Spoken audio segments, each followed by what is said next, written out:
ఈరోజు మీరు ఆధారపడిన వ్యక్తులు, మీరు ఆధారపడిన ఉద్యోగము సడన్గా మీద నుండి తీసివేయబడినప్పుడు అంత కూడా డిస్రప్ట్ అయిపోతుంది, అంత కూడా చిందరవందరగా మారుతుంది.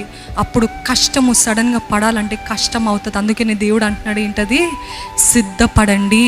కావాలని కొన్నిసార్లు మనము ఎంతో ఆధారపడే మనుషుల్ని తీసేస్తాడండి. ఎందుకంటే ఇంతగా ఆధారపడుతున్నావు కదా, వారిని నీ జీవితంలో నుండి తీసివేస్తే అప్పుడు నీకు అర్థమవుతుంది నీ జీవితంలో నువ్వు ఎంత కష్టపడాలో, నా పైన ఎంతగా నువ్వు ఆధారపడాలో. మనుషులు మనకి సహాయం చేసినంత వరకు మనకి దేవుడు కనపడాడు, అవునా కాదా?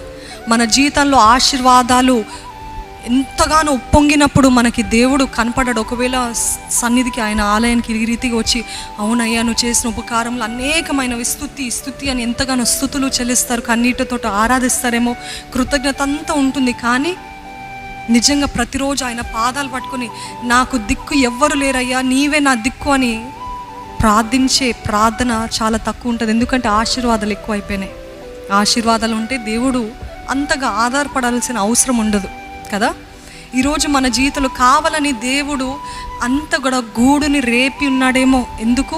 ఆయన పైన ఆధారపడాలని.